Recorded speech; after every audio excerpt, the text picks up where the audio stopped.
Hey, what's going on YouTube? It's your boy Clash Masters here, and I'm here to talk about episode 2 of Suicide Squad Isekai. Um, I liked it. I really liked it.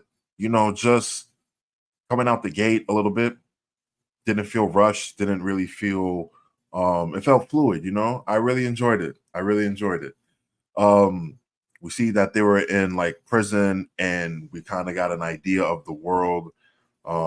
Obviously it's very Japanese isekai-esque of your trope. They come from a different world or another dimension to help these people in their time of need against whoever they're going up against, and to change the battle of tide and stuff like that and bring peace to all the land type of stuff, and to become legends and gods that they could call upon, that usual trope. And I like it from a DC perspective of it, where they're these villains in the DC universe, but now they're going to be looked at in a different light. So I thought it's cool, and I like the idea of it, and I could see where it's going. So I really appreciate that. Just seeing the second episode, you're gonna know there's gonna be anime tropes, there's gonna be good fourth wall breaking, and there's gonna be just good enjoyment while watching the show.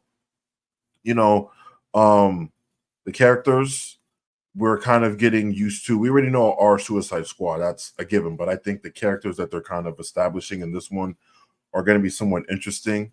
Um, but I feel it's going to have those anime tropes. Someone might betray somebody, or somebody might fall in love with somebody and then betray them. There's going to be an anime trope there. I could feel it. Clayface and Harley Quinn, I think this episode and just further on, yeah, they're pretty much like your fourth wall breakers, your humor, your slapstick.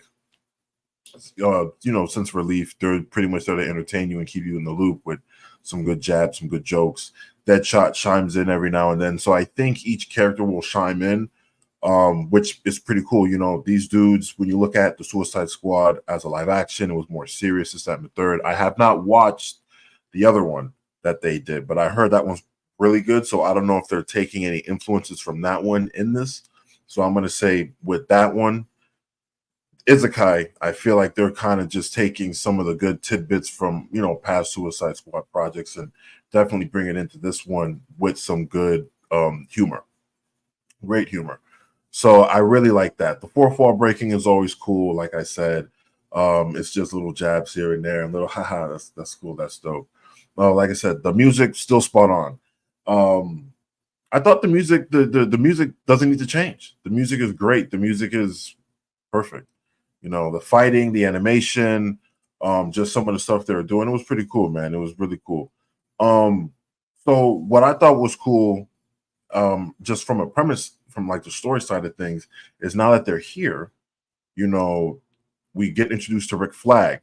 So he's like another member to help them, right? He's gonna help them, pretty much get out of there and stuff like that. But he was there because he was assigned to a mission that they were trying to get like stuff that we need in the real world, like water and food, and to pretty much do business on the other side of a dimension. And I thought, well, that's pretty interesting. They're not trying to conquer it; they're just trying to do business and to get some kind of money from their planet to that planet, and there's some type of business. So that's pretty logical. That's not really like nothing villainous. You're just using criminals to get what you need, because the heroes would obviously, it would look weird for like Batman or just the Justice League to do it. So I think Amanda Waller is that person to push the envelope to do it. And then she just sent Flag in. He got captured. His team got destroyed, whatever. So then she brought in the Suicide Squad, probably to help Flag and to complete the mission, whatever, like that with Flag. So I thought that was cool. And then on the other side, where they're at, like I said, it's the Isekai. So they're fighting a war. And the Isekais are thinking of, if those people came from another dimension, we need to see if we could use some of their weapons as resources so we can help win the war. So it's one of those things where like we can help each other out. We need water and food from your planet. You have enough resources, and we'll give you resources for weaponry. And that's the oldest hustle in the game, but it works. And I like it because it's from Obviously, a different side of the world, dimension, planet, whatever, with a lot of Japanese isekai tropes and influences there, just sprinkled with the DC atmosphere and the DC characters. It's cool. It's dope. Just watching the second episode is dope. This is definitely something that I'm really glad I could, okay, you know what, I'm gonna take back and enjoy this. I'm glad I did the trailer breakdown for it because it's gonna get more interesting. It's gonna get more interesting. You have great animation, you have good music, and you have obviously the DC characters, but then you're gonna add in these Isekai characters and how they're gonna be. So I'm curious to see how that's gonna play out, yo. I'm really, really cool. But episode 2, definitely just a 7. It was a 7.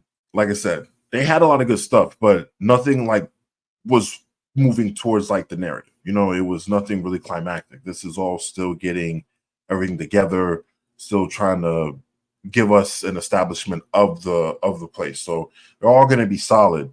So I feel like this definitely fell in the 7 category. But post your thoughts in the comments down below of Suicide Isekai. Have you guys seen it? Have you guys watched this episode? Let me know. And don't forget to subscribe to the channel and also subscribe to my gaming channel where, your boy's live, always gaming, talking about games and stuff like that. Go ahead and check out my other homeboys, Nightwing 24 and Hellboy. They're also on the gaming side of things. And I'm, like I said before, recently going to bring back the Blue Saber podcast. That's going to be interesting. That's going to be cool, tackling some new topics and discussions, and probably bring in Nightwing, Red, or whoever on the podcast this time around. So we got some stuff definitely in the mix. But yeah, this is your boy Clash Master signing off. I'll definitely see you guys in the next one. Take care and be safe out there, y'all. Peace.